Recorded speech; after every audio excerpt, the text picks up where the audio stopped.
Imagine a national park with crystal clear water, white sand beaches, a tropical climate, an abundance of wildlife, and the site of a historic fort?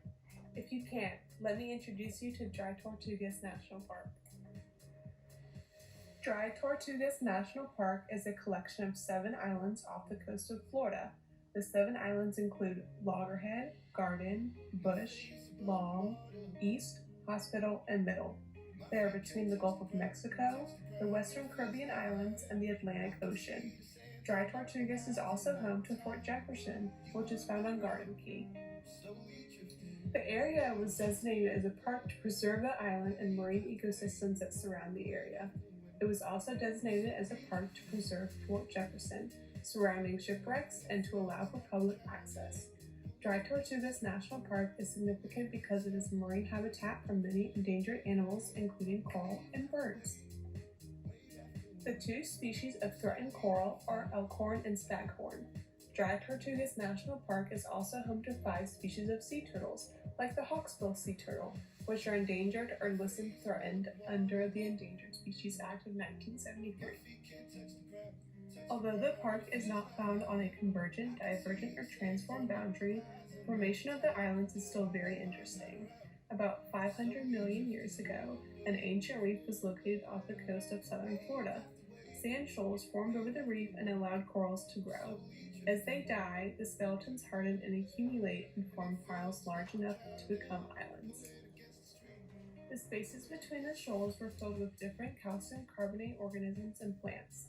The entire mass then solidified together using calcium carbonate precipitates. The process happened over and over again until a pile was high enough to rise above sea level and become an island. The formation of the ice caps removed fresh water from the oceans and caused the seawater level to slowly sink. As a result, living reefs began to die and were completely exposed, creating the Florida Keys we see today. The area was discovered by Ponce de Leon in 1513 and named Tortugas, or turtle, when he caught over 100 sea turtles in the area. There is not a whole lot of history in the area except for history related to Fort Jefferson. In the years after the area was discovered, it was used as a base for pirates to attack merchant ships. After the War of 1812, forts were built from Maine to Texas to defend the United States. Fort Jefferson was built to protect the southern coastline as well as the Mississippi River. It was in a strategic spot and as a result was able to act like an advanced post for ship controlling. The fort was used heavily during the Civil War. The Union took control and created a blockade in the fort to prevent supplies from reaching the South. The fort also served as a prison not only for rebels but for Union deserters as well. After the Civil War ended, the usefulness of the fort declined and the added cost of hurricanes, corrosion, and climate began to build up. In 1888, the Army gave the fort to the Marine Hospital Service as a quarantine station. In 1935, FDR designated the area as Fort Jefferson National Monument. It was upgraded to a national park in 1922.